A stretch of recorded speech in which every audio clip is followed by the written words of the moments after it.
Hello everyone, welcome to today's class. I hope you all are doing good. आज जो हम topic पढ़ने वाले हैं वो है आपका वाटर इन द एटमॉस्फेयर.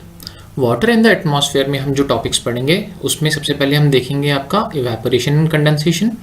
उसके बाद आ जाएगा आपका due, Frost, fog and mist. उसके बाद हम देखेंगे आपका क्लाउड्स के टाइप्स हम देखेंगे इसमें. उसके बाद प्रेसिपिटेशन देखेंगे एंड प्रेसिपिटेशन के टाइप्स इसमें आ जाएंगे. उसके बाद नेक्स्ट हम जो टॉपिक देखेंगे वो होगा आपका types of rainfall and finally हम आपका देखेंगे वर्ल्ड डिस्ट्रीब्यूशन ऑफ रेनफॉल. तो शुरू करते हैं आज की क्लास. आज की क्लास शुरू करने से पहले हमें कुछ टर्म्स पता होने चाहिए एंड उन टर्म्स का क्या मतलब होता है वो हम थोड़ा सा देख लेते हैं. सबसे पहले बात आ जाती है आपकी ह्यूमिडिटी की. ह्यूमिडिटी क्या चीज़ होती है? ह्यूमिडिटी होती है आपका water vapour present in the air. कितना वाटर वेपर जो है आपका एयर में प्रेजेंट होगा. अगर मैं यहाँ पर थोड़ा सा डिनोट कर दूँ तो देखिए एयर मॉलिक्यूल सपोज हम यहाँ पर ले लेते हैं. इस तरह से आपके कुछ एयर मॉलिक्यूल्स हो गए. ये जो एम्प्टी स्पेसेस है यहाँ पर आप जो एम्प्टी स्पेसेस देख रहे हैं यहाँ पर एक स्कोप रहता है कि वाटर मॉलिक्यूल्स यहाँ पर एडजस्ट हो जाएं. तो जितना वाटर मॉलिक्यूल्स यहाँ पर एक्चुअल में प्रेजेंट होंगे एयर पार्टिकल्स के बीच में वो आपका हो जाएगा ह्यूमिडिटी. मतलब जितना ज़्यादा वाटर वेपर प्रेजेंट होगा उतनी ज़्यादा ह्यूमिडिटी हो जाएगी एंड जितना कम ये वाटर मॉलिक्यूल्स यहाँ पर प्रेजेंट होंगे उतना कम ह्यूमिडिटी आपका एयर का हम बोलेंगे. अब ये तो हमने जनरल सेंस में बात करी कि ह्यूमिडिटी होता क्या है, लेकिन अगर हम बात करें कि एक्चुअल में आप मेजर किस तरह से करते हैं, क्वांटिफाई इसको किस तरह से करेंगे, तो दो टर्म्स आपके आ जाएंगे. एक तो हो जाता है absolute humidity. It is the wait of water vapour per unit volume of air. कि एक यूनिट वॉल्यूम ऑफ एयर में कितना वाटर वेपर का जो है वेट आपको मिल रहा है. सपोज यहाँ पर ये जो वाटर मॉलिक्यूल्स हैं इनका वेट सपोज मैं मान लूँ फॉर एग्जाम्पल 5 kg मैंने अज्यूम कर लिया, ठीक है.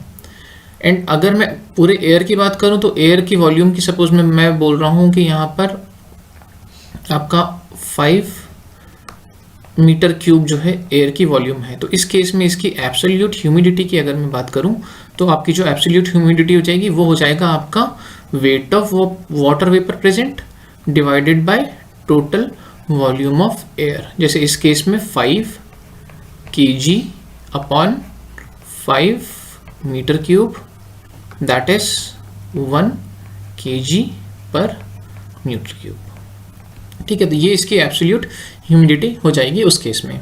अब बात कर लेते हैं रिलेटिव ह्यूमिडिटी क्या होता है. Relative humidity is amount of actual moisture present in the air. कि कितना मॉइस्चर या कितना वाटर वेपर जो है आपका एयर में प्रेजेंट है divided by total capacity of air to hold the moisture. यानी कि टोटल कितना एक्चुअल में होल्ड कर सकता है. देखिए मैं आपको बता रहा था ना कि जैसे आपके यहाँ पर एयर मॉलिक्यूल्स हैं इसके बीच में जो स्पेस यहाँ पर सपोज यहाँ पर ये जो स्पेस है, यहाँ पर जो स्पेस है, ये जो स्पेस है, इसके बेसिस पे हम क्या करते हैं इसका एक कैपेसिटी निकाल देते हैं कि मैक्सिमम कितना ज़्यादा ये मॉइस्चर होल्ड कर सकती है हमारी एयर. तो वो जो कैपेसिटी हो जाएगी वो आपका डिनोमिनेटर बन जाएगा एंड एक्चुअल में किसी एयर में कितना मॉइस्चर प्रेजेंट है किसी टाइम पे वो आपका न्यूमरेटर बन जाएगा. सपोज अगर मैं बात करूँ यहाँ पर हमने आपका जो वाटर लिया था, वाटर कितना एक्चुअल में ट्रू वाटर कितना यहाँ पर प्रेजेंट था या एक्चुअल में वाटर प्रेजेंट कितना था इस केस में. जैसे हमने 5 kg मैंने माना था तो 5 इस केस में आपका फिर रिलेटिव ह्यूमिडिटी किस तरह से आप निकाल देंगे. आप बोलेंगे जितना पानी एक्चुअल में प्रेजेंट था, सपोज हमने यहाँ पर पिछले केस में माना था 5 kg अपॉन उसकी पूरी कैपेसिटी कितनी है. पूरी कैपेसिटी तो मतलब यहाँ पर हमने अज्यूम नहीं की थी लेकिन हम अज्यूम कर लेते हैं. सपोज इसकी पूरी की पूरी कैपेसिटी जो है होल्ड करने की मॉइस्चर को ये थी आपकी 10 kg की. तो इस केस में आपका रिलेटिव ह्यूमिडिटी कितनी हो जाएगी 0.5. ये यूनिटलेस क्वांटिटी होता है क्योंकि इसका यूनिट भी एंड इसका यूनिट भी सेम होता है तो वो आपस में कैंसिल हो जाएगा. तो 0.5 आपका रिलेटिव ह्यूमिडिटी हो जाएगा. तो बेसिकली अगर मैं रिलेटिव ह्यूमिडिटी को दोबारा से एक बार बता दूँ तो you can define it as the ratio of moisture present in air to the full capacity of air to hold moisture. जैसे इस केस में हमने देखा था 5 kg actual water vapour present है, लेकिन वो होल्ड एक्चुअल में कितना कर सकता है, मैक्सिमम क्वांटिटी कितना होल्ड कर सकता है आपका 10 kg कर सकता है सपोज। तो उस केस में आपका रिलेटिव ह्यूमिडिटी कितनी हो जाएगी 0.5। अब जब हम ह्यूमिडिटी की बात कर रहे हैं तो एक टर्म आपका आ जाता है saturated air. Saturated air is the air containing moisture to its full capacity at a given temperature. Suppose यहाँ पर मैं बात करूँ कि अगर जो मॉइस्चर इसमें प्रेजेंट था वो भी सपोज 10 kg होता किसी भी एयर में, जिस एयर की अभी हम बात कर रहे थे, यहाँ पर एक्चुअल में जो पानी इसमें प्रेजेंट होता किसी पॉइंट पे वो 10 kg होता एंड इसकी कैपेसिटी तो 10 kg ही थी।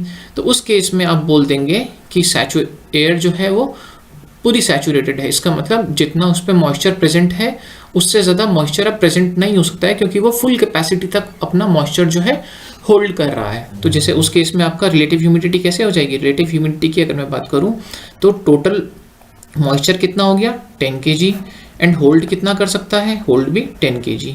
तो आपका उस केस में रिलेटिव ह्यूमिडिटी हो जाती है 1। तो आपको हमेशा याद रखना है कि जो सैचुरेटेड एयर हमारी होगी उसका रिलेटिव ह्यूमिडिटी कितना हो जाता है आपका 1। अब ड्यू पॉइंट हम थोड़ा सा देख लेते हैं कि ड्यू पॉइंट क्या होता है। Due point is the temperature at which saturation occurs in a given sample of air. अब ड्यू पॉइंट समझने से पहले आपको समझना होगा कि रिलेटिव ह्यूमिडिटी अगर हमें किसी की 1 करनी है, सपोज यहाँ पर था कोई हमारे पास एयर सैंपल है जिसका एक्चुअल में अभी मॉइस्चर कितना प्रेजेंट है 5 kg, लेकिन मैक्सिमम वो होल्ड कितना कर सकता है सपोज 10 kg। अगर हमें इस एयर को सैचुरेट करना है तो हमारे पास 2 ऑप्शन है, या फिर हम इस 5 को इंक्रीज करके 10 कर दें, तब 10/10 जो है आपका 1 हो जाएगा। दूसरा ऑप्शन ये हो सकता है कि हम इस 10 को ही डिक्रीज कर दें, 10 को डिक्रीज करके अगर हम 5 कर देते हैं तो ये 5/5 भी आपका 1 हो जाएगा। दोनों ही केस में आपका जो एयर है सैचुरेट हो जाएगा। तो एक ऑप्शन मैंने आपको बताया कि आप क्या करेंगे, एयर में मॉइस्चर को बढ़ा दें। जैसे यहाँ पर 5 kg मॉइस्चर था तो आप उसी एयर में अगर मॉइस्चर ऐड ऑन करते चले जाएंगे तो 5 पहले 6 होगा, 7 होगा, 8 होगा, 10 होगा एंड फाइनली वो जैसे ही 10 होगा तो उस केस में आपका एयर जो है सैचुरेट हो जाएगा। लेकिन दूसरा ऑप्शन ये है कि अगर आप किसी एयर का मॉइस्चर होल्डिंग कैपेसिटी ही डिक्रीज कर दें तो उस कंडीशन में भी क्या हो जाएगा, आपका एयर जो है सैचुरेशन के कंडीशन में पहुंच जाएगा। जैसे सपोज ये 10 है, अगर आप इसकी मॉइस्चर होल्डिंग कैपेसिटी को रिड्यूस करना शुरू कर दें 10, फिर 9, फिर 8, 7, 6, अल्टीमेटली जैसे ही ये 5 होगा तो उस केस में 5/5 आपका एयर जो है फिर से सैचुरेट मानी जाएगी, सैचुरेट हो जाएगी। तो देखिए पहले वाला तो आपको सिंपल से समझ में आ रहा है कि आप ठीक है मॉइस्चर ऐड कर दीजिए एयर में तो आपका एयर सैचुरेट हो जाएगी एक पॉइंट के बाद। लेकिन जो दूसरी वाली मैं आपको बात बता रहा था कि इसकी जो मॉइस्चर होल्डिंग कैपेसिटी है इसको हम रिड्यूस करने की जैसे बात कर रहे हैं, तो देखिए मैं आपको बताता हूँ कि आपका जो मॉइस्चर है, मॉइस्चर होल्डिंग कैपेसिटी जो है वो रिड्यूस कैसे हो सकती है। वो रिड्यूस हो सकती है आपका टेम्परेचर डिक्रीज करने से।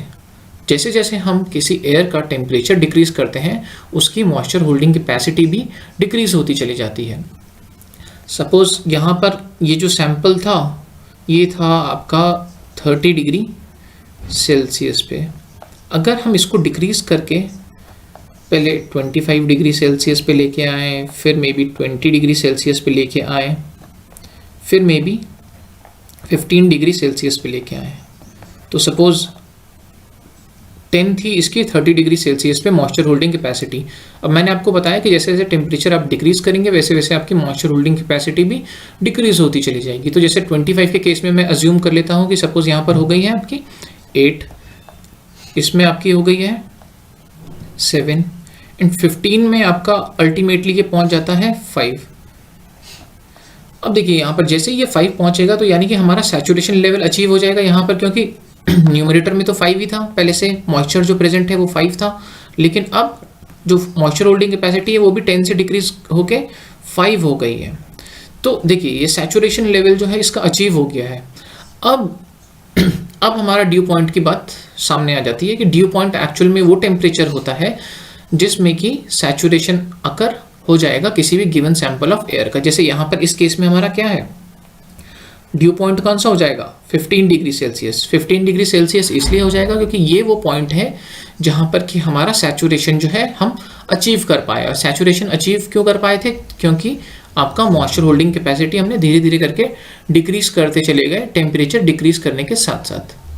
ठीक है, अगर किसी का टेम्परेचर हम बढ़ाएंगे तो उसका मॉइस्चर होल्डिंग कैपेसिटी जो है इंक्रीज कर जाती है। सपोज यहाँ पर जैसे मैंने अज्यूम किया था इनिशियली कि 10 kg है moisture holding capacity 30 degree Celsius पे, अगर मैं इसका टेम्परेचर बढ़ा के सपोज कर दूं 40 डिग्री सेल्सियस, तो फिर ये 10 kg नहीं रहेगा मॉइस्चर होल्डिंग कैपेसिटी। ये मॉइस्चर होल्डिंग कैपेसिटी जो है एयर की हमारी बढ़ जाएगी, मे भी हो सकता है आपका 14 kg उस केस में हो जाए। ये सब हाइपोथेटिकल अजम्पशंस हैं आपको समझाने के लिए, लेकिन पॉइंट सिर्फ इतना है कि जैसे जैसे हम टेम्परेचर बढ़ाते हैं किसी एयर का, उसका मॉइस्चर होल्डिंग या मॉइस्चर रिटेनिंग कैपेसिटी जो है बढ़ जाती है।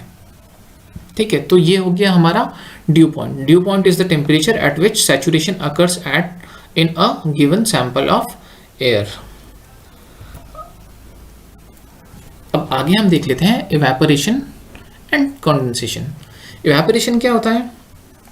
Evaporation is the conversion of matter from आपका liquid state to gaseous state. ये आपका हो जाएगा इवेपोरेशन। जैसे सपोज हम वाटर के केस में बात कर रहे हैं, तो वाटर के केस में आपका लेक्स हो गया, सीज हो गया, ओशन हो गया, उसमें सनलाइट जब पड़ेगा तो वहाँ का टेम्परेचर बढ़ेगा। टेम्परेचर बढ़ने पे क्या होगा, आपका जो लिक्विड वाटर है वो कन्वर्ट हो जाएगा आपके गैसियस फॉर्म में, यानी कि वाटर वेपर में। वाटर वेपर आपका एटमॉस्फेयर में चला जाएगा, या जो एटमॉस्फेरिक एयर है उसमें चले जाएगा, जैसे हम पिछले केस में देख रहे थे। तो ये आपका प्रोसेस जो होता है, process of conversion of liquid to conversion of matter from liquid state to gaseous state में बी टर्म्ड एज इवेपोरेशन। अब इससे ही मिलता जुलता एक टर्म आ जाता है आपका कंडेंसेशन। कंडेंसेशन जस्ट इसका अपोजिट होता है। Condensation is the change of matter from gaseous state to liquid state.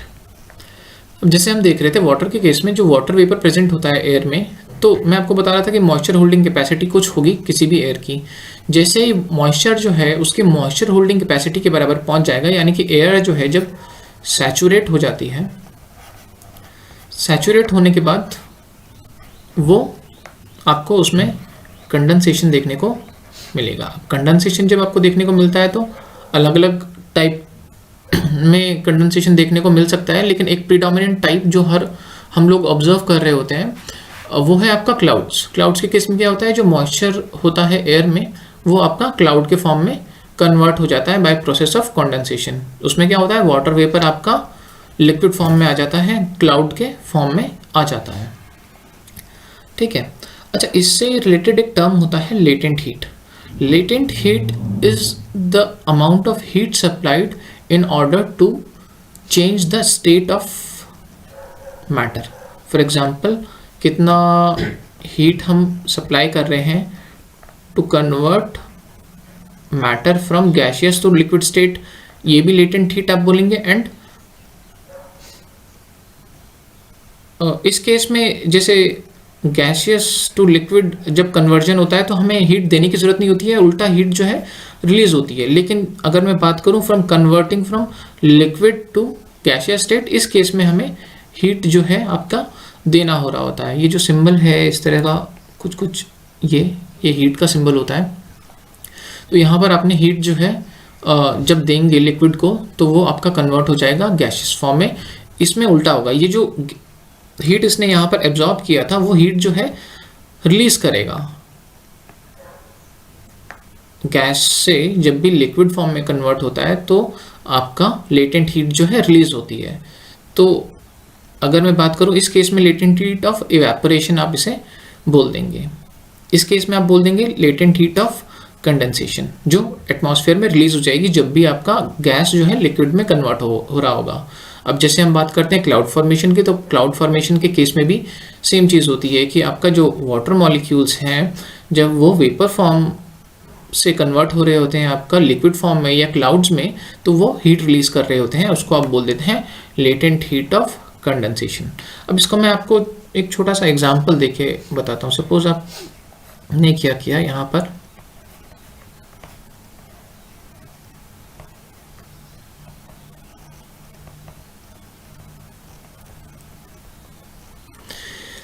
यहाँ पर हमने क्या ले लिया, वाटर ले लिया है थोड़ा सा, एंड वाटर को हमने हीट करना कर दिया है शुरू। वाटर को जब हम हीट करेंगे, सपोज हमने इनिशियली माना कि वाटर का जो टेम्परेचर था वो था 30 degree centigrade. 30 degree centigrade water का टेम्परेचर था। अब आपने हीट करना शुरू किया, यहाँ पर हीट एनर्जी देना शुरू किया, तो इसका टेम्परेचर जो है, टेम्परेचर आपका राइज करना शुरू कर जाएगा। पहले आपका मे बी 40 डिग्री हो जाए, 50, 60, 70, 80। एक पॉइंट ऐसा आएगा जब आपका वाटर जो है बॉईल होना शुरू हो जाएगा। वाटर का जो बॉइलिंग पॉइंट है वो होता है आपका 100 डिग्री सेल्सियस। अब 100 डिग्री सेल्सियस का बॉइलिंग पॉइंट होता है, तो मतलब आपका जैसे ही 100 डिग्री सेल्सियस होगा तो आपका टेम्परेचर जो है वाटर का इंक्रीज होना बंद हो जाएगा। वो आपका, आप हीट तो सप्लाई कर रहे होंगे लेकिन टेम्परेचर जो है उस पॉइंट पे कांस्टेंट हो जाएगा, एंड कांस्टेंट हो जाएगा, और ये जो वाटर है ये आपका गैसियस फॉर्म में कन्वर्ट होना शुरू हो जाएगा। तो बेसिकली अगर हम बात करें, आपका क्या हो रहा होगा, आपका जो लिक्विड स्टेट है वो कन्वर्ट हो रहा होगा आपका गैसियस स्टेट में इस केस में।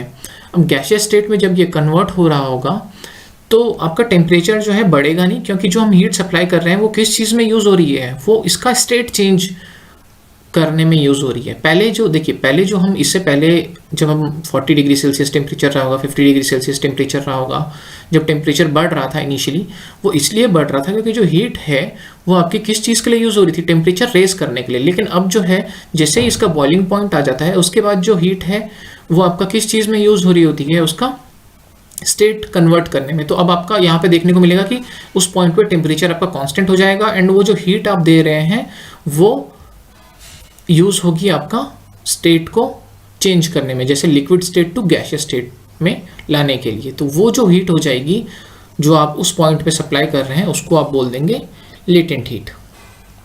ठीक है। अच्छा, मैंने आपको ऑलरेडी बता दिया है ये चीज़। Decreasing temperature of air leads to reduced capacity to hold moisture. Actually होता क्या है, देखिए, अब सपोज एयर मॉलिक्यूल्स इस तरह से थे, ठीक है। अब आपने इसका टेम्परेचर सपोज मैंने मान लिया 30 डिग्री सेंटीग्रेड। अब आपने क्या करा, इसका टेम्परेचर जो है डिक्रीज कर दिया। टेम्परेचर सपोज आपने कर दिया 20 डिग्री सेंटीग्रेड। तो ऑब्वियसली बात है, आपको पता है कि जब टेम्परेचर कम हम करते हैं तो कॉन्ट्रैक्शन आपको देखने को मिल रहा होता है। अब कॉन्ट्रैक्शन अगर आपको देखने को मिलेगा तो ये जो मॉलिक्यूल्स हैं ये काफ़ी पास पास आ जाएंगे। तो ये जो एम्प्टी स्पेस है जहाँ पर हमने वाटर मॉलिक्यूल्स को एडजस्ट करना था, वाटर मॉलिक्यूल्स जहाँ पे हम घुसाना चाह रहे थे, वो जो है एम्प्टी स्पेसेस आपके कम हो जाएंगे। तो इसकी वजह से क्या हो गया, इसका मॉइस्चर होल्डिंग कैपेसिटी कम हो गया। सेम चीज़ अगर मैं इसका अपोजिट यहाँ पर करूँ, सपोज इसको 40 डिग्री सेंटीग्रेड के टेम्परेचर में मैं रखूँ, तो आपका जो मॉलिक्यूल्स है वो और ज़्यादा आपके दूर दूर चले जाएंगे, क्योंकि एक्सपेंशन आपको पता है हो रहा होता है। तो ये जो एम्प्टी स्पेस है, ये सारा जो एम्प्टी स्पेस है ये आपको इंक्रीज होता हुआ दिख रहा है, यानी कि इसका मॉइस्चर होल्डिंग कैपेसिटी क्या हो जाएगा, आपका बढ़ जाएगा। ठीक है। अच्छा, एक टर्म है सब्लिमेशन का। सब्लिमेशन में आपको ध्यान रखना है, हम दो चीज़ के लिए सब्लिमेशन यूज़ कर रहे होते हैं। एक तो change of state from solid state to gaseous state, from solid to gas. एक चीज़ और होता है कि अगर कभी गैस से डायरेक्ट आपको देखने को मिले कि कोई चीज़ सॉलिड में कन्वर्ट हो जाए, तो उस केस में भी आपका क्या हो जाएगा, आपका सब्लिमेशन आप बोल सकते हैं। फॉर एग्जांपल हम बात करते हैं, जैसे जब क्लाउड्स फॉर्मेशन हो रहा होता है तो क्लाउड में यूजुअली जो वाटर होता है वो आपका लिक्विड स्टेट में होता है, लेकिन आइस क्रिस्टल्स के फॉर्म में भी कभी कभी वो आपको देखने को मिल जाएगा वहाँ पर क्लाउड्स में, जो हाई ऑल्टीट्यूड में अगर क्लाउड हो। तो उस कंडीशन में आपका क्या हो रहा होता है, जो आपका वाटर वेपर है वो डायरेक्टली कन्वर्ट हो रहा होता है आपके सॉलिड फॉर्म में, तो उसको भी आप सब्लिमेशन ही कहते हैं। ठीक है। अब कंडेंसेशन की हम बात कर रहे हैं। कंडेंसेशन क्या था आपका, conversion of water in gaseous state to liquid state. तो ये जो है आपको कई सारे अलग अलग फॉर्म में देखने को मिल रहा होता है। ये जैसे आपको ड्यू में मिल जाएगा, Frost, fog, mist and cloud. तो देख लेते हैं ये सारे टर्म्स क्या होते हैं। ड्यू की हम बात कर लेते हैं। ओके, ये स्पेलिंग मिस्टेक है, ये हो जाएगा आपका मॉइस्चर। देखते हैं, moisture deposited in form of water droplets on cooler earth surface. अब देखिए अर्थ का, देखिए रात में क्या होता है, मैंने आपको पहले भी बताया था, अर्थ जो है अपनी जो उसने इंसुलेशन दिन के टाइम पे एब्जॉर्ब की होती है वो रिलीज करता है। तो अब रिलीज करने से क्या होगा कि टेम्परेचर फॉल करेगा। टेम्परेचर फॉल करेगा तो देखिए जो एयर पैसेज अर्थ सरफेस के चारों ओर होगा वो अर्थ सरफेस के कांटेक्ट में आ रहा है। अर्थ सरफेस के कांटेक्ट में आ रहा है तो कहीं ना कहीं यहाँ पर टेम्परेचर कम है, तो मे भी कभी हो सकता है कि ये जो टेम्परेचर है इतना कम हो जाए कि आपका ड्यू पॉइंट तक वो टेम्परेचर चला जाए। ड्यू पॉइंट पे जाने से क्या होगा आपका, जैसे हम पहले भी देख रहे थे, जब टेम्परेचर ड्यू पॉइंट पे चला जाता है तो आपका सैचुरेशन अचीव हो जाता है। सैचुरेशन अचीव होने का मतलब कि अब जो एयर होगी वो मॉइस्चर होल्ड नहीं कर सकती है ज़्यादा। तो मॉइस्चर होल्ड नहीं करेगी तो इसकी वजह से क्या होगा, आपका कंडेंसेशन आपको देखने को मिलेगा। कंडेंसेशन आपको देखने को मिलेगा, उसकी वजह से आप देखेंगे कि वाटर ड्रॉपलेट्स एट टाइम्स, जिसे हम ओस भी बोलते हैं, आपको सुबह के टाइम पे डिपॉजिटेड मिल जाएगी। इससे एक मिलता जुलता एग्जांपल आप ले लीजिए। आप सबने कोक पिया होगा, बॉटल थोड़ा सा सही नहीं बना है, कोक आपने पिया होगा। तो कोक के केस में क्या होता है, अंदर जो लिक्विड प्रेजेंट होता है वो काफ़ी ठंडे टेम्परेचर पे होता है। अब हम देखते हैं कि उसके बाहर पे जो सरफेस होता है, सरफेस पर वाटर मॉलिक्यूल्स आपको डिपॉजिटेड दिखते हैं। अब वो वाटर मॉलिक्यूल्स डिपॉजिट क्यों होते हैं, क्योंकि जो आसपास का एयर जो है, जो इस बॉटल के साथ कांटेक्ट में आ रहा है, ठंडी बॉटल के साथ कांटेक्ट में आ रहा है, तो उसका ड्यू पॉइंट अचीव हो जाता है। क्योंकि उसका टेम्परेचर गिरेगा तो एक पॉइंट ऐसा आएगा जहाँ पर कि ड्यू पॉइंट अचीव हो जाएगा।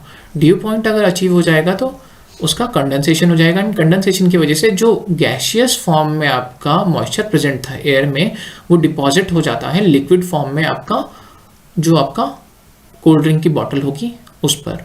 तो ये कुछ आपको सेम प्रोसेस है जो ड्यू फॉर्मेशन में जो प्रोसेस होता है, बस अंतर ये होता है कि ड्यू फॉर्मेशन के केस में आपका जो डिपॉजिशन हो रहा होता है वो आपका अर्थ सरफेस पे हो रहा होता है। उसके अलावा हम देख लेते हैं फ्रॉस्ट क्या होता है। ड्यू पॉइंट एट और below freezing point, condensation taking place below freezing point. अच्छा, अब देखते हैं, अब वाटर के केस में आपका फ्रीजिंग पॉइंट हम बोलते हैं कितना है, 0 डिग्री सेल्सियस। अब देखिए कोई एयर थी यहाँ पर 10 डिग्री सेंटीग्रेड पे, कोई यहाँ पर एयर मॉलिक्यूल थे हमारे पास, ठीक है। अब हमें क्या करना है, इसका कंडेंसेशन कराना है। कंडेंसेशन कभी कभी हो सकता है, अब वो डिपेंड करता है कि कितना मॉइस्चर है एयर में। अगर देखो मॉइस्चर यहाँ पर होगा ज़्यादा, तो मॉइस्चर ज़्यादा होगा तो इवन हम टेम्परेचर बहुत ज़्यादा डिक्रीज नहीं भी करेंगे तभी भी आपका ड्यू पॉइंट जो है अचीव हो जाएगा। अच्छा, इसको मैं एक एग्जांपल के थ्रू आपको समझाता हूँ। दो हम एग्जांपल ले लेते हैं। एक केस में आपका जो एक्चुअल मॉइस्चर प्रेजेंट था वो था सिर्फ 2 kg, जबकि आपका मॉइस्चर होल्डिंग कैपेसिटी था 10। दूसरे केस में आपका मॉइस्चर जो प्रेजेंट है सपोज ले लीजिए 5 kg, लेकिन जो टोटल मॉइस्चर होल्डिंग कैपेसिटी वो इस केस में भी 10 है। अब इस केस में मॉइस्चर इसमें है 2। अब इस केस में अगर मुझे आपका सैचुरेशन अचीव करवाना है तो इस 10 को जो है मुझे 2 बनाना पड़ेगा। इस केस में अगर मुझे सैचुरेशन अचीव करना है तो इस 10 को मुझे 5 बनाना होगा। अब देखिए कौन सा बनाना ज़्यादा इजी है, 10 को 5 बनाना ज़्यादा इजी होगा या 10 को 2 बनाना ज़्यादा इजी होगा। ऑब्वियसली बात है 10 को 5 बनाना ज़्यादा इजी होगा, क्योंकि देखिए इसके लिए मुझे टेम्परेचर जो है वो डिक्रीज़ करना होगा। तो अब सपोज यहाँ पर इस एयर का जो टेम्परेचर था 10 डिग्री सेल्सियस था। अब 10 डिग्री सेल्सियस था तो अब इस केस में सिर्फ मुझे 5 यूनिट्स इसकी डिक्रीज करनी थी, तो अब मैंने टेम्परेचर डिक्रीज करना शुरू किया। मे बी हो सकता है कि यहाँ पर जैसे ही मैंने इसको 4 डिग्री सेल्सियस पे लाया, इसका ड्यू पॉइंट जो है अचीव हो गया। लेकिन अगर मैं यहाँ पे बात करूँ तो मुझे इसको 8 यूनिट से डिक्रीज करना होगा, तब जाके ये 2 बन पाएगा। यानी कि टेम्परेचर को बहुत ज़्यादा मुझे गिराना होगा। पहले मैं अब 10 डिग्री को पहले मैं 9 डिग्री करूँगा, फिर मैं मे बी 5 डिग्री करूँगा, अभी भी अचीव नहीं हुआ। उसके बाद मे बी मैं 2 डिग्री करूँगा, तभी भी अचीव नहीं हुआ। हो सकता है मुझे ये -2 डिग्री पे जाके कहीं पर आपका सैचुरेशन लेवल जो है अचीव हो पाए, ये जो 10 है आपका 2 बन पाए। अब उसकी वजह से क्या होगा, आपका -2 डिग्री पे, अब ठीक है कंडेंसेशन तो हो गया, लेकिन आपको ध्यान में क्या चीज़ रखनी है कि 0 डिग्री पे आपका जो पानी है वो जम जाता है आइस में। अब ये -2 डिग्री पे जब होगा तो फिर जो कन्वर्जन होगा ये वाटर में ना होके सीधे के सीधे आपका आइस में हो जाएगा। तो ये जो आइस जब आइस में जो कन्वर्जन हो गया है, तो जो आपको चीज़ मिलेगी उसको आप बोल देते हैं फ्रॉस्ट, या जिसे हम पाला भी बोलते हैं हिंदी में। तो अब इसे समझ लेते हैं क्या बोल रहा है। ड्यू पॉइंट एट और बिलो फ्रीजिंग पॉइंट, जैसे यहाँ पर हम देख लेते हैं इसका ड्यू पॉइंट कब था आपका -2 डिग्री सेल्सियस पे, एंड इसका फ्रीजिंग पॉइंट कितना है, फ्रीजिंग पॉइंट कितना होता है वाटर का 0 डिग्री सेंटीग्रेड। तो जो इससे कम है आपका ड्यू पॉइंट, उस कंडीशन में आपका फ्रॉस्ट जो है डेवलप हो जाती है। And condensation taking place below freezing point, condensation जो है कब होगा, जब आपका फ्रीजिंग पॉइंट से कम है टेम्परेचर। ठीक है, 2 टर्म्स हम देख लेते हैं, फॉग एंड मिस्ट। फॉग क्या हो, ये यूजुअली देखिए formed when air temperature falls below due point. इसमें क्या होता है, आपका जो एयर का टेम्परेचर है, एयर का टेम्परेचर सपोज किसी पॉइंट पे जो मतलब हमारी एटमॉस्फेरिक है एयर है, या जो सरफेस के आसपास वाला जो रीजन है वहाँ पर कुछ ऐसा हो कि एयर का ही टेम्परेचर जो है आपका ड्यू पॉइंट से कम हो जाए। ड्यू पॉइंट से कम होगा तो सैचुरेशन हो जाएगा, सैचुरेशन हो जाएगा तो कुछ क्लाउड टाइप का फॉर्मेशन आपको देखने को मिलेगा। लेकिन ये जो क्लाउड का फॉर्मेशन है ये आपको कहाँ पर देखने को मिल रहा है, ये आपको मिल रहा है सरफेस के पास में, जिसे हम कोहरा भी बोलते हैं। कोहरा आपने सुना होगा, वो क्या होता है आपका फॉग हम जिसे बोल रहे होते हैं। तो कोहरे में यही होता है कि जो एयर का टेम्परेचर है वो इतना कम हो जाएगा कि वो ड्यू पॉइंट से कम हो गया। अब ड्यू पॉइंट से कम होगा तो ऑब्वियस सी बात है कंडेंसेशन हो जाएगा, कंडेंसेशन हो जाएगा तो आपका जो गैस था वो लिक्विड में कन्वर्ट हो जाएगा, एंड एट टाइम्स इसकी वजह से आपको देखने को मिलेगा कि विजिबिलिटी रिलेटिवली कम हो जाती है। अच्छा, फॉग एंड मिस्ट में अंतर सिर्फ एक होता है कि मिस्ट के केस में ज़्यादा मॉइस्चर होता है as compare to fog. Fog जो है रिलेटिवली थोड़ा सा मॉइस्चर आपको कम देखने को मिलेगा, लेकिन मिस्ट की अगर हम बात करें तो मॉइस्चर आपका ज़्यादा होता है। ठीक है, तो अभी हमने देखा आपका ड्यू, फ्रॉस्ट, मतलब कंडेंसेशन के फॉर्म हमने देखे कि किस किस फॉर्म में कंडेंसेशन हो रहा होता है जो एटमॉस्फेरिक वाटर वेपर है उसका। नेक्स्ट जो हमारा टॉपिक आ जाता है वो है आपका क्लाउड्स। क्लाउड भी एक फॉर्म ऑफ कंडेंसेशन है। अब उस केस में क्या होता है, जो आपका क्लाउड्स जो फॉर्म हो रहे होते हैं वो कहाँ पर फॉर्म हो रहे होते हैं, आपके हाई ऑल्टीट्यूड्स पे। अब देखिए क्लाउड की अगर मैं बात करूँ, जैसे यहाँ पे और फॉग और मिस्ट की मैं बात कर रहा था, तो इसमें अंतर बेसिकली ऑल्टीट्यूड का ही है। ऑल्टीट्यूड का क्लाउड्स आपके मेनली फॉर्म होते हैं थोड़ा सा ऊपर के लेयर्स में। फॉग एंड मिस्ट की अगर मैं बात करूँ तो सरफेस पे ही आपको देखने को मिल जाता है। अब it is a mass of minute water droplets और tiny crystals of ice formed by condensation of water vapor in free air at considerable elevation। यहाँ पर जो टर्म है आपका ये है considerable elevation, ये आपको ध्यान में रखना है। अब होता क्या है, देखिए यहाँ पर सपोज एयर मास,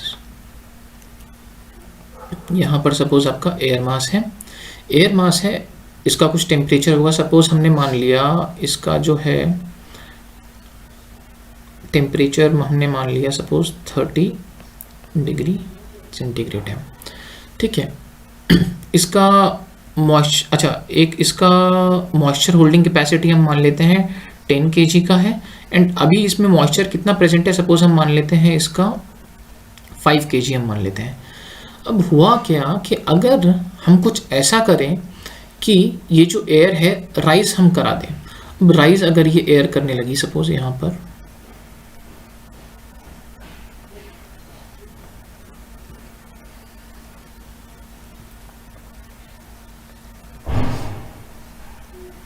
अब देखिए एयर राइज कई सारे रीजन से करती है, हम आगे चल के डिस्कस करेंगे, लेकिन हम अभी सिर्फ इतना मान लें कि एयर जो है अगर हम राइज कराते हैं ऊपर, तो राइज कराने से हम 2-3 पॉइंट में देख लेते हैं कि एग्जैक्टली चीज़ें हो क्या रही होंगी। पहले पॉइंट पे अगर मैं बात करूं तो देखिए इसका जो मॉइस्चर है वो हमने कांस्टेंट मान लिया कि मॉइस्चर जितना है वो उतना ही रहे। बस अब अंतर क्या पड़ेगा, जैसे जैसे ये ऊपर बढ़ रहा है, सपोज यहाँ पर हमने मान लिया आपका जो टेम्परेचर है वो हो गया है 20 डिग्री सेल्सियस, ये हो गया है आपका 12 डिग्री सेल्सियस, यहाँ पर हमने मान लिया आपका 5 डिग्री सेल्सियस। अब देखिए टेम्परेचर इसका डिक्रीज हो रहा है, तो मैंने आपको बताया था टेम्परेचर जब डिक्रीज होता है तो मॉइस्चर होल्डिंग कैपेसिटी भी चीज़ का डिक्रीज होने लगता है। तो देखिए जैसे यहाँ पर अगर ये 5 है, ये तो 5 ही रहेगा, लेकिन डिनोमिनेटर आपका क्या हो जाएगा, डिक्रीज हो जाएगा। सपोज इस केस में ये हो गया है यहाँ पर आपका सपोज 8 हो गया है। उसके बाद यहाँ पर अगर मैं बात करूँ तो यहाँ पर आपका 6 ये हो गया है। यहाँ पर आपका जो मॉइस्चर होल्डिंग कैपेसिटी है और जो हमारा एयर में मॉइस्चर प्रेजेंट है वो इक्वल हो जाते हैं। मॉइस्चर होल्डिंग कैपेसिटी क्योंकि डिक्रीज होती चली गई टेम्परेचर गिरने के साथ। अच्छा ये तो आपको पता है ना कि टेम्परेचर जो है डिक्रीज होता चला जाता है जैसे जैसे आपका एलिवेशन हम इंक्रीज कर रहे होते हैं। तो देखिए यहाँ पर एलिवेशन इंक्रीज करने से आपका क्या हुआ, जो मॉइस्चर होल्डिंग कैपेसिटी है वो इक्वल हो जाती है आपके किसके, आपका जितना मॉइस्चर हमारे एयर में है। इसकी वजह से क्या हो जाएगा, आपका सैचुरेशन जो है अचीव हो जाएगा। सैचुरेशन अचीव होने की वजह से आपका, अब इस केस में इसको आप बोल देंगे ड्यू पॉइंट। यहाँ पर आपका जो है वाटर वेपर जो है क्लाउड के फॉर्म में कन्वर्ट हो जाएगा। तो ये आपका क्लाउड फॉर्मेशन का प्रोसेस जो है हो जाएगा। ये जो है इस केस में आपका रिलेटिव ह्यूमिडिटी जो है कितना हो जाएगा आपका 1 हो जाएगा। इस केस में कितना हो जाएगा 6 8 48 होता है 0.83 के आसपास हो जाएगा। इस केस में 0.63 के आसपास। देखिए इसकी रिलेटिव ह्यूमिडिटी जो है ऊपर जाते जाते बढ़ती चली जा रही है। तो यहाँ पर आपको क्लाउड फॉर्मेशन का प्रोसेस थोड़ा सा देखने को मिला है। अब जो क्लाउड्स के क्लासिफिकेशन की अगर हम बात करें तो जो क्लाउड्स को हम क्लासिफाई कर रहे होते हैं वो आपका 2 चीज़ों के बेसिस पे बेसिकली आपका क्लासिफिकेशन होता है। एक होता है आपका हाइट ऑफ फॉर्मेशन के बेसिस पे एंड दूसरा हो जाता है आपका शेप के बेसिस पे। अब 4 तरह से हम क्लासिफाई कर देते हैं। पहला आपका हो जाता है स्ट्रैटस क्लाउड्स। स्ट्रैटस क्लाउड्स जो है वो बेसिकली आपके लो ऑल्टीट्यूड में फॉर्म हो रहे होते हैं। जब लो ऑल्टीट्यूड की अगर मैं बात करूं तो आपका लगभग 2000 to 4000 मीटर्स की हाइट पे हम बोल सकते हैं, वहाँ पर आपको स्ट्रैटस क्लाउड्स देखने को मिल जाएंगे। ये आपको मेनली देखने को मिलेंगे शीट्स के या लेयर्स के फॉर्म में, ठीक है। सिरस क्लाउड्स की अगर मैं बात करूँ तो ये आपके हाई ऑल्टीट्यूड क्लाउड्स होते हैं, आपको हाई ऑल्टीट्यूड में मिलेंगे। अगर मैं बात करूँ 7000 मीटर से ज़्यादा हाइट पे यूजुअली आपको मिल रहे होते हैं, 8000 मीटर 9000 मीटर इस तरह से। अगर मैं इसके अपीयरेंस की बात करूँ तो आपको कर्ली सा अपीयरेंस मिल जाएगा या कुछ मैगी टाइप का, जैसे मैगी होती है ना कर्ली सी, तो उस टाइप का आपको मिल जाएगा। देखने की बात ये है कि ये वाइट कलर्ड होते हैं, ठीक है। क्यूमुलस क्लाउड्स की हम एक बार पहले भी बात कर चुके हैं। आपका हीप की तरह होता है, मतलब आपका कोई ढेर किसी चीज़ का रखा हो या होता है ना चावल का कट्टा जैसे आप रख लें, तो वो आपको देखने को मिलेगा कुछ स्ट्रक्चर क्यूमुलस क्लाउड्स में। और हाइट की अगर मैं बात करूँ तो 4000 मीटर्स टू 7000 मीटर्स में आपको मिल जाएगा। निम्बस की अगर मैं बात करूँ तो निम्बस जो है आपका नियर सरफेस या मिडिल ऑल्टीट्यूड में मिल रहा होता है, मिडिल हाइट्स में मिल रहा होता है। बट इसमें क्या है, प्रोमिनेंट फीचर होता है आपका डार्क एंड ग्रे क्लाउड्स। आपको देखने को मिलेंगे। हम बोलते हैं ना कि काले बादल जो आ गए हैं, तो बेसिकली आपके निम्बस क्लाउड्स होते हैं। अच्छा, इसके अलावा एक और टर्म कई बार ज्योग्राफर्स जो हैं वो यूज़ कर रहे होते हैं, वो होता है आपका ऑल्टो। ऑल्टो इज़ बेसिकली, ये एक हाइट डिनोट करने के लिए टर्म होता है, जो कि मीडियम हाइट के क्लाउड्स को डिनोट करने के लिए हम यूज़ कर रहे होते हैं। तो आपको जैसे ऑल्टो स्ट्रेटस है, तो मतलब वो स्ट्रेटस क्लाउड्स जो कि मीडियम ऑल्टीट्यूड में आपको मिल रहे होंगे, ना लो ना हाई, या मिडिल ऑल्टीट्यूड में आपको मिल रहे होंगे। ठीक है, तो ऑल्टो को आपको थोड़ा सा ध्यान में रखना है। बाकी ये जो 4 टाइप्स हैं क्लाउड के, इनका आपको थोड़ा सा ध्यान में रखना है। क्लाउड फॉर्मेशन हमने देख लिया है, तो अब देखते हैं यहाँ पर आगे कि ये जो क्लाउड्स हैं एक्चुअल में दिखते हैं किस तरह से है। अब जैसे स्ट्रेटस क्लाउड्स की मैंने आपको बात बताई थी, ये आपको शीट के फॉर्म में मिलेंगे या लीनियर फॉर्म में कुछ कुछ मिलेंगे। तो देखिए ये जो आपको दिख रहा है, लीनियर सा कुछ कुछ फॉर्म इनका आपको देखने को मिल रहा होगा, लाइन सी ड्रॉ हो रखी है ना, ये आपका हो जाएगा स्ट्रेटस क्लाउड्स। ठीक है, sheets and layers. Cirrus clouds के बारे में मैंने बात की थी। अच्छा, सिरस क्लाउड्स के बारे में मैं जैसे आपको बता रहा था, कर्ली हेयर से आपको मिल जाएगा, या इसको आप फेदरी अपीयरेंस भी एक एट टाइम्स बोलते हैं। ये ना आपको लगता है कि जैसे फेदर सा होगा, लग रहा है ना जैसे फेदर्स से फैले हुए होंगे। वाइट होता है, वाइट कलर आपको दिख रहा होगा, प्रोमिनेंट होता है वाइट कलर इसका। तो ये आपको देखने को मिल जाएगा सिरस क्लाउड्स में। उसके बाद क्यूमुलस की मैं बात करूँ तो क्यूमुलस मतलब आपका एक ढेर सा लगा हुआ है, एक ढेर सा फैला हुआ है। क्यूमुलस क्लाउड में आपको एक चीज़ और ध्यान में रखनी है कि इसका जो वर्टिकल एक्सटेंट है ये एट टाइम्स काफ़ी ज़्यादा होता है। क्यूमुलस क्लाउड्स की मैं ऑलरेडी बात कर चुका हूँ आपके साइक्लोन्स के केस में। साइक्लोन्स जो एक्स्ट्रा ट्रॉपिकल साइक्लोन्स की जब मैं बात कर रहा था, तो उसके केस में जब मैं बात कर रहा था आपके कोल्ड फ्रंट की, तो उस केस में भी हमने देखा था ना कि जो कोल्ड फ्रंट है और सपोज यहाँ पर वार्म फ्रंट है। जब कोल्ड एयर है,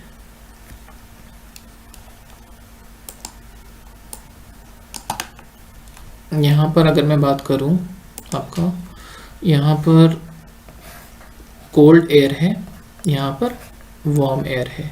अगर ये कोल्ड एयर जो है ज़्यादा प्रोमिनेंट होगी, ज़्यादा एग्रेसिव होगी, तो ये स्ट्राइक करेगी आपके वार्म एयर पे। वार्म एयर पे स्ट्राइक करेगी, तो स्ट्राइक करने से मैंने आपको बताया था कि क्या होगा, वार्म एयर जो है बिल्कुल एब्रप्टली राइज कर जाती है। एब्रप्टली राइज कर जाती है तो इस तरह का आपको कुछ कुछ राइज इसको देखने को मिल जाएगा।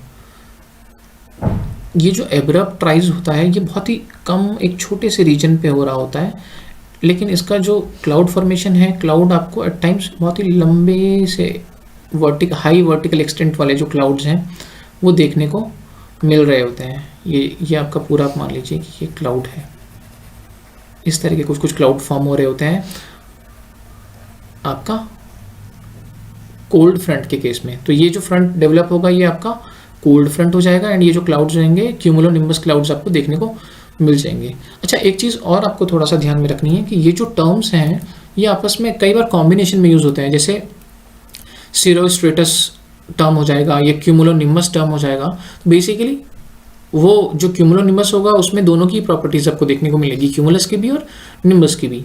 वैसे ही अगर सिरोस्ट्रेटस होगा तो उसमें आपको दोनों की प्रॉपर्टीज देखने को मिलेंगी, सिरस की भी एंड स्ट्रेटस की भी। तो इस तरह के टर्म्स जो हैं ज्योग्राफर्स यूज़ कर रहे होते हैं, लेकिन 4 जो बेसिक टाइप्स हैं वो यही है। क्यूमुलस हमने देखा, क्यूमुलस आपके बहुत ही हाई वर्टिकल एक्सटेंट होता है, एक हीप और पाइल के फॉर्म में आपको देखने को मिल जाएगा। उसके बाद हमने देखा निम्बस क्लाउड्स। निम्बस क्लाउड्स के केस में मैं आपको पहले भी बता रहा था कि आपका एक तो डार्क क्लाउड्स होते हैं, ऊपर से इसकी विजिबिलिटी जो होती है लो होती है। ठीक है, जो आपकी सनलाइट है वो पेनिट्रेट नहीं कर पाती है आपके निम्बस क्लाउड से। अच्छा, अब हम थोड़ा सा देख लेते हैं प्रेसिपिटेशन को। प्रेसिपिटेशन क्या होता है? अच्छा, एक बार कंडेंसेशन हो गया तो कंडेंसेशन के बाद आपने देख लिया मे बी क्लाउड के फॉर्म में कंडेंसेशन हो जाए या बाकी किसी फॉर्म में कंडेंसेशन हो जाए, लेकिन उसके बाद सपोज जैसे क्लाउड्स की हम बात कर रहे थे, तो क्लाउड्स के केस में सपोज यहाँ पर आपका क्लाउड फॉर्मेशन हो गया है, लेकिन उसके बाद जो वाटर या मॉइस्चर जो है जब ये रिलीज करेगा, तो ये जो रिलीज ऑफ मॉइस्चर है इसको आप बोल देते हैं आपका प्रेसिपिटेशन। तो अगर हम डिफाइन करें तो कैसे हम डिफाइन कर सकते हैं, it is the release of moisture after the process of condensation, कि एक बार जब कंडेंसेशन हो गया, क्लाउड फॉर्मेशन हो गया, उसके बाद जो मॉइस्चर जब रिलीज होता है तो वो आपका प्रेसिपिटेशन कहलाता है। अब प्रेसिपिटेशन के कई सारे फॉर्म्स हैं। एक तो सबसे प्रीडोमिनेंट फॉर्म आपको रेन मिलेगा। रेन के केस में क्या होता है, आपका वाटर जो है, क्लाउड्स जो है लिक्विड फॉर्म में आपका प्रेसिपिटेशन दे रहे होते हैं। उस केस में आपका जो साइज होता है वाटर ड्रॉपलेट्स का, वो हो जाता है आपका 0.5 to 6 mm के बीच में। कभी कभी क्या होता है कि ये जो साइज है बहुत कम हो जाता है, यानी कि लेस देन 0.5 mm हो जाता है। तो उस केस में आपको लगेगा कि ये जो बारिश हो रही है वो स्प्रे के फॉर्म में हो रही होती है। तो उस कंडीशन में आप बोल देते हैं उसे रेन ना कह के उसको बोलते हैं आप ड्रिजल। यूजुअली आपने ये टर्म सुना होगा, आपका क्रिकेट मैच जब चल रहा हो एंड मतलब बहुत ही बारीक सी बारिश कई बार जैसे देखने को मिलती है, तो उसको आप क्या बोल देते हैं, ड्रिजल। ड्रिजल के केस में क्या है, वाटर ड्रॉपलेट्स का जो साइज है इज लेस देन 0.5 mm। उसके अलावा हम जो एक प्रीडोमिनेंट फॉर्म है प्रेसिपिटेशन का, वो हो जाता है आपका स्नो। स्नो के केस में क्या है, आपको फ्लेकी सा मटेरियल देखने को मिलेगा, फ्लेकी से पेलेट्स आपको देखने को मिलेंगे ऑफ आइस क्रिस्टल्स। यानी कि देखिए, मतलब उसकी डेंसिटी जो है बहुत ही कम होती है, इस तरह का कुछ कुछ आपको मिल जाएगा। तो ये आपका स्नो हो जाएगा। उसके अलावा स्लीट की अगर हम बात करें, देखिए स्लीट के केस में आपको एक चीज़ ध्यान रखनी है कि स्नो जो है, स्नो आपके फ्लेक्स में थी। स्लीट जो है होता ये भी आइस ही है, फ्रीजिंग इसकी हो रखी होती है, लेकिन इसका जो साइज है ना वो आपको रेन ड्रॉप के साइज का ही दिखेगा, छोटा ही मतलब आपको देखने को मिलेगा। तो ये आपका हो जाता है स्लीट। कई बार हम स्लीट जो देखते हैं वो कॉम्बिनेशन में देखते हैं आपका रेन के साथ। रेन एंड स्लीट जो है एक साथ मिलके, या लिक्विड एंड आइस जो एक साथ मिलके जब फॉल कर रही होती है तो उसमें भी आपको स्लीट दिखेगा। तो स्लीट में बेसिकली आपका होता कुछ नहीं है, एक काइंड ऑफ स्नोफॉल बोल सकते हैं, लेकिन आपका जो स्नो का जो साइज होगा वो बहुत ही कम हो जाता है। यानी कि आपका रेन का जो साइज होता है उस साइज के अगर आपको स्नोफॉल देखने को मिले तो आप उसको बोल देते हैं आपका स्लीट। इसके बाद जो एक प्रीडोमिनेंट फॉर्म है ये है आपका हेलस्टोन। ओले भी आप जिसे हिंदी में बोल रहे होते हैं, ये these are basically rounded ice having concentric layers of ice accumulated due to passing through colder layers of atmosphere. नीचे जो है सपोज ऐसा हो कि ऊपर जो है आपका टेम्परेचर इज हाई एटमॉस्फेयर में, एंड नीचे अगर टेम्परेचर जो है आपका कम हो, तो जैसे जैसे नीचे आएगा वैसे वैसे जो मॉइस्चर है इसमें एक्यूमुलेट होता चला जाएगा आपके आइस के फॉर्म में, एंड आपको कुछ राउंडेड सा ऑब्जेक्ट जो है देखने को मिल जाएगा। वो जो राउंडेड सा ऑब्जेक्ट है वो आपका हेलस्टोन हो जाता है। हेलस्टोन के केस में आपको ध्यान में ये चीज़ रखनी है कि इसका जो डेंसिटी होगी वो यूजुअली ज़्यादा होती है आपके स्नो के कंपैरिजन में, ठीक है, या स्लीट के कंपैरिजन में। तो hailstones are basically having higher density. At times इससे काफ़ी चोट भी लग जाती है अगर काफ़ी ज़्यादा हाई स्पीड में ये स्ट्राइक कर रहे होते हैं, ठीक है। नेक्स्ट जो हमारा टॉपिक है टाइप्स ऑफ रेनफॉल, हम पहले भी कई बार ऑलरेडी ये डिस्कस कर चुके हैं। एक बार थोड़ा सा हम दोबारा देख लेते हैं। Convectional rainfall. कन्वेक्शनल रेनफॉल के केस में क्या होता है आपका, सपोज यहाँ पर वाटर है सरफेस पे, वाटर जो है या एयर मास है, सपोज एयर मास आपका यहाँ पर है, एयर मास में कुछ मॉइस्चर होगा लेकिन उसका ड्यू पॉइंट जो है अभी अचीव नहीं हुआ है। अगर हम इसको हीट सप्लाई करें तो हीट सप्लाई करने से आपका क्या हो जाएगा, ये इसका वेट जो है कम हो जाएगा या डेंसिटी जो है कम हो जाएगी। डेंसिटी कम होने से ये राइज करने लगता है एयर मास आपका। अब राइज करेगा, ये यहाँ पर अगर सपोज पहुँच गया, राइज करेगा तो टेम्परेचर कम हो जाएगा। टेम्परेचर कम होने से एट टाइम्स हो सकता है कि टेम्परेचर जो है इसका temperature becomes less than due point, उस कंडीशन में आपका क्या हो जाएगा, लेस देन और इक्वल टू ड्यू पॉइंट, उस कंडीशन में आपका क्या है, यहाँ पर क्लाउड फॉर्मेशन आपको देखने को मिलेगा। एंड ये जो क्लाउड्स हैं ये आपका रेनफॉल दे रहे होंगे। अच्छा, क्लाउड फॉर्मेशन के केस में आपको एक चीज़ और थोड़ा सा ध्यान में रखनी है कि सिर्फ सैचुरेशन की जो मैं आपको कंडीशन बता रहा था, सिर्फ सैचुरेशन एयर का होने से आपका क्लाउड फॉर्मेशन नहीं होता है। उसके अलावा हमें क्या चाहिए होता है, हमें कुछ ऐसे मटेरियल चाहिए होते हैं जिसके ऊपर आपका डिपॉजिशन हो सके वाटर मॉलिक्यूल्स का। बेसिकली अगर मैं बात करूं हाइग्रोस्कोपिक मटेरियल, उसके बाद आपका क्लाउड्स फॉर्म होते हैं। सपोज यहाँ पर डस्ट पार्टिकल्स हैं, यहाँ पर एयर मॉलिक्यूल्स हैं, एयर के साथ आपका वाटर भी है। तो एक बार अगर इसका कंडेंसेशन होना शुरू होगा तो कंडेंसेशन यूँ ही हवा में नहीं हो जाता है ना, उसको कोई सरफेस चाहिए होता है जहाँ पर कि डिपोजिशन हो सके। तो वो जो सरफेस है वो कौन प्रोवाइड कर रहा होता है, आपका जो एटमॉस्फेयर में डस्ट पार्टिकल्स होते हैं एट टाइम्स। तो ये इन डस्ट पार्टिकल्स में आपका वाटर जो है डिपॉजिट होता है एंड ये इसकी वजह से आपका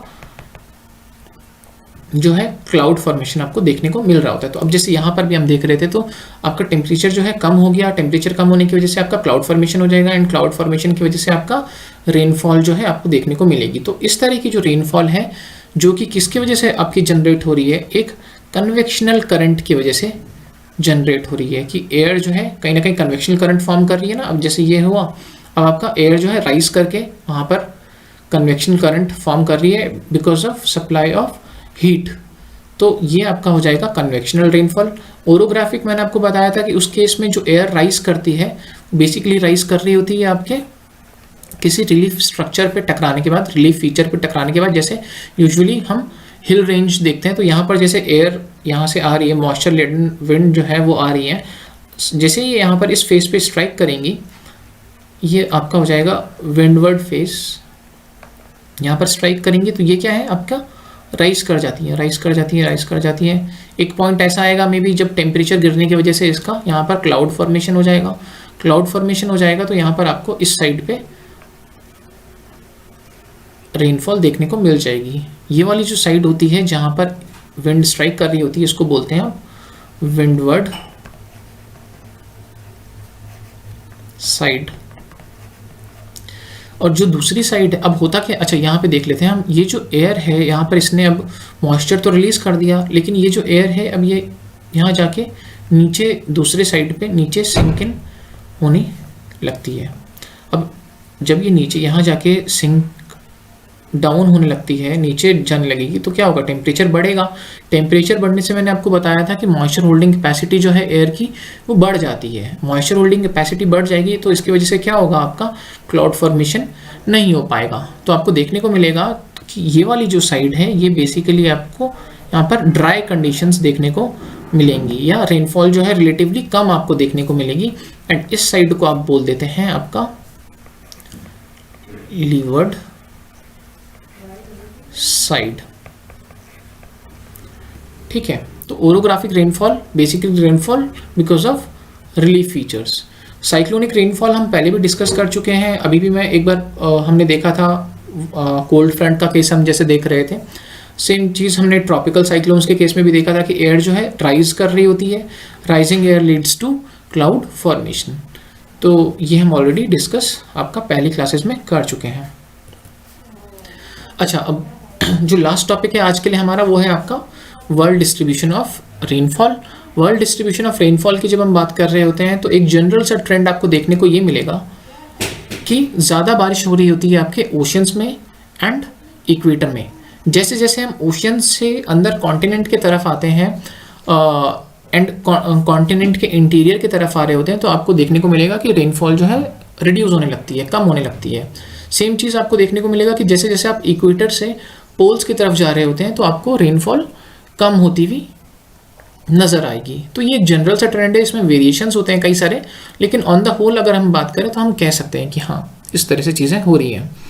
अगर मैं बात करूं आपके हाई रेनफॉल एरियाज की, तो हाई रेनफॉल आपको कहाँ देखने को मिलती है? एक तो आपके इक्वेटोरियल बेल्ट में, इक्वेटोरियल रीजन में, दूसरा आपका कोस्टल एरियाज में, जो कि मॉनसून रीजन का कोस्टल एरिया है वहाँ पर। उसके अलावा आपको windward slope of mountains along western coast of cool temperate zones. अब देखिए, windward slope of mountains along western coast of, देखिए कूल टेम्परेट, सपोज ये मैंने आपका मान लिया है आपका टेम्परेट रीजन है, सपोज यहाँ पर आपका 30 डिग्री है, ये है 60 डिग्री पैरेलल। यहाँ पर अब आपको ध्यान में क्या है कि ध्यान में क्या रखना है कि यहाँ पर जो है वेस्टर्ली विंड्स चल रही होती हैं, और वेस्टर्ली जब चल रही होती हैं तो नॉर्दर्न हेमिस्फेयर की अगर मैं एग्जांपल ले लूँ तो कुछ कुछ इस डायरेक्शन में चलेंगी, ऐसा चलेगा। तो ये जो विंड्स हैं ये अपने साथ मॉइस्चर जो है कैरी कर रही होती हैं, मॉइस्चर कैरी करके ये स्ट्राइक करेंगी अगर यहाँ पर कोस्ट पे। तो सपोज यहाँ पर कोई माउंटेन रेंज है, तो ऑब्वियसली बात है कि जो इसका ये वाला पोर्शन है, ये वाला जो पोर्शन है, यहाँ पर आपका विंडवर्ड जो साइड है, यहाँ पर आपको रेनफॉल ज़्यादा देखने को मिलेगी। तो इसलिए ये बोल रहा है कि यहाँ पर आपका हाई रेनफॉल एरिया है, यानी कि आपका 200 सेंटीमीटर से ज़्यादा आपको देखने को मिल जाएगी इवन टेम्परेट रीजन्स में, ठीक है। लेकिन अगर मैं ईस्ट कोस्ट की बात करूँ तो ईस्ट कोस्ट में, ये मैंने वेस्ट कोस्ट आपका बना रखा है, ईस्ट कोस्ट की अगर मैं बात करूँ तो जो विंड का डायरेक्शन होगा टेम्परेट रीजन में वेस्टर्लीज की वजह से वो कैसा हो जाएगा? ऑफ शोर हो जाता है। तो ऑफ शोर विंड जो है ये आपका ओशन की तरफ जा रही है, ओशन की तरफ जा रही है, तो ऑब्वियसली बात है कि मॉइस्चर नहीं आ रही है कॉन्टिनेंट की तरफ, मॉइस्चर नहीं लाएंगे तो आपका रेनफॉल नहीं देखने को मिलेगा। तो आपको यूजुअली ड्राई एरिया देखने को मिलेगा ईस्टर्न कोस्ट में।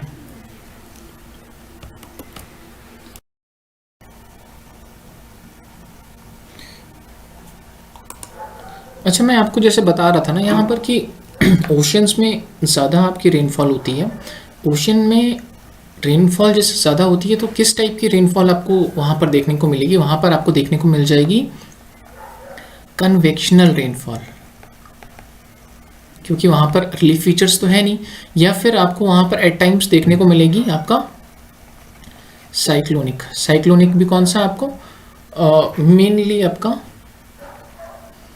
Tropical and extra tropical cyclones जो है देखने को मिल जाएगा जगह के हिसाब से। तो दो रेनफॉल आपको देखने को मिलेंगे, एक तो हो गया आपका कन्वेक्शनल रेनफॉल एंड दूसरा हो जाएगा आपका साइक्लोनिक। ओशियंस के केस में अगर मैं बात करूं, हाँ, इक्वेटर की अगर हम बात करें तो वहाँ पर भी जो प्रीडोमिनेंट होता है वो कन्वेक्शनल रेनफॉल काफ़ी ज़्यादा हो रही होती है, क्योंकि इंसुलेशन काफ़ी ज़्यादा होता है। उसके अलावा हाँ, आपके साइक्लोनिक रेनफॉल भी आपको देखने को मिल सकती है, लेकिन साइक्लोनिक बहुत ज़्यादा आपको बहुत इक्वेटर के बिल्कुल पास तो उतना नहीं मिलेगा साइक्लोन्स, लेकिन हाँ इक्वेटर से थोड़ा सा ऊपर आप चले जाएं तो हाँ वहाँ पर आपको साइक्लोनिक रेनफॉल देखने को मिल जाएगी। एंड जो आपका ओरोग्राफिक है, ओरोग्राफिक हाँ डेफिनेटली आपको इक्वेटर पे भी देखने को मिल जाएगी। उसके बाद हमने देखा था कि आपका हाई रेनफॉल जो है एरियाज कौन कौन से होते हैं हाई रेनफॉल। एक तो इक्वेटोरियल बेल्ट की हमने बात करी थी, उसके बाद coastal areas of monsoon region, जैसे आप इंडिया के केस में देख लीजिए तो वेस्टर्न घाट्स जो है आपका काफ़ी ज़्यादा रेनफॉल आपको देखने को मिलता है वहाँ पर। उसके बाद windward slope of mountains along western coast of cool temperate zones, जैसे मैंने आपको यहाँ पर एग्जांपल दिया था कि वेस्टर्लीज जब आएंगे तो वेस्टर्लीज आपका वेस्ट कोस्ट पे स्ट्राइक करते हैं टेम्परेट रीजन्स में, तो वेस्ट कोस्ट पे जब वो स्ट्राइक करेंगे तो जो अपना मॉइस्चर है वो वहाँ पर शेड कर देंगे, जो कि आपका विंडवर्ड स्लोप होगा वहाँ पर माउंटेन रेंजेस का। मॉडरेट रेनफॉल एरियाज की हम बात कर लेते हैं। मॉडरेट रेनफॉल आपको कहाँ पर देखने को मिलेगी? आपका मिल जाएगा मॉडरेट रेनफॉल आपको इंटीरियर कॉन्टिनेंटल एरियाज में, यानी कि जैसे अगर मैं सपोज यहाँ पर कोई एक कॉन्टिनेंट सपोज ड्रॉ करूँ तो देखिए जो कोस्टल एरियाज हैं रिलेटिवली माना जाता है कि वहाँ पर आपका रेनफॉल जो है थोड़ा सा ज़्यादा होती है, लेकिन अगर मैं इंटीरियर्स की बात करूँ तो इंटीरियर्स में आपको मॉडरेट सा रेनफॉल देखने को मिलेगा, या फिर कहीं कहीं पे आपको लो एंड वेरी लो रेनफॉल भी देखने को मिल जाएगा। स्पेशली अगर कोई इंटीरियर की अगर मैं बात करूँ, इंटीरियर में अगर कोई लीवर्ड साइड पे है माउंटेन रेंज, तो जो उसका लीवर्ड साइड होगा वहाँ पर आपका लो या वेरी लो रेनफॉल आपको देखने को मिल जाएगी। लेकिन हाँ, अगर कोई विंडवर्ड साइड पे है तो आपको मे बी वहाँ पर मॉडरेट रेनफॉल देखने को मिल जाए। उसके अलावा अगर मैं लो रेनफॉल की बात करूँ तो eastern coast of temperate regions, अब जैसे मैं आपको बता भी रहा था यहाँ पर कि ईस्टर्न कोस्ट पे जो विंड्स होती हैं वो आपकी ऑफ शोर होती हैं, यानी कि शोर से दूर की तरफ जा रही होती है, ओशंस की तरफ जा रही होती हैं। तो ये जो विंड्स हैं इनमें एक तो मॉइस्चर भी नहीं होता है एंड जो इनका जो मूवमेंट होता है ये ओशंस की तरफ होता है। तो इसकी वजह से क्या हो जाएगा, यहाँ पर लो रेनफॉल एरियाज आपको देखने को मिलेंगे eastern coast on eastern coast of temperate regions में and central part of temperate region. Same चीज़ टेम्परेट रीजन का अगर जो सेंट्रल एरियाज है वहाँ पर भी आपको लो रेनफॉल देखने को मिलेगी। अगर मैं वेरी लो रेनफॉल की बात करूँ तो आपको मिल जाएगा rain shadow zone of interior of continents and high latitudes में। एक तो हाई लैटिट्यूड वाले रीजन है, हाई लैटिट्यूड यानी कि आपका ऊपर पोल्स के पास में, एंड दूसरा आपका, क्योंकि देखिए इंसुलेशन बहुत कम हो जाता है हाई लैटिट्यूड रीजन में, तो आपका एक तो कन्वेक्शनल रेनफॉल आपको बिल्कुल मतलब बहुत ही कम आपको देखने को मिल सकती है वहाँ पर। उसके अलावा जो विंड्स हैं, विंड्स भी वहाँ पर कोल्ड विंड्स ज़्यादा ब्लो हो रही होती हैं। तो जो कोल्ड विंड्स होती हैं उनकी मॉइस्चर कैरिंग कैपेसिटी रिलेटिवली कम होती है। तो मॉइस्चर कैरिंग कैपेसिटी अगर कम होगी तो कम ही मॉइस्चर लेके वो जाएंगे कोस्ट में, कम मॉइस्चर लेके अगर जाएंगी तो ऑब्वियस सी बात है कि रेनफॉल भी कम ही आपको देखने को मिलेगी। दूसरा इसने बताया था रेन शेडो जोन, जैसे मैं आपको बता रहा था ना, इंटीरियर ऑफ कॉन्टिनेंट में अगर कोई विंडवर्ड साइड में तब तो ठीक है, वहाँ पे मॉडरेट या लो रेनफॉल होगी, लेकिन अगर कोई रेन शेडो जोन में पड़ गया, या जो मैं आपको बता रहा था ना लीवर्ड साइड है, रेन शेडो जोन जो ये बोल रहा है बेसिकली यहाँ पर आपका विंड्स जो स्ट्राइक कर रही हैं, तो जहाँ पर जिस फेस पे स्ट्राइक करती है वो आपका विंडवर्ड साइड हो गया, एंड ये आप बोल देते हैं लीवर्ड साइड भी से बोलते हैं, या फिर रेन शेडो जोन भी, क्योंकि यहाँ पर बारिश नहीं हो रही होती है, रेन की सिर्फ शेडो ही इसको देखने को नसीब हो रही होती है, तो इसको आप बोल देते हैं रेन शेडो जोन। ठीक है, तो ये हमने वर्ल्ड डिस्ट्रीब्यूशन ऑफ रेनफॉल भी थोड़ा सा देखा।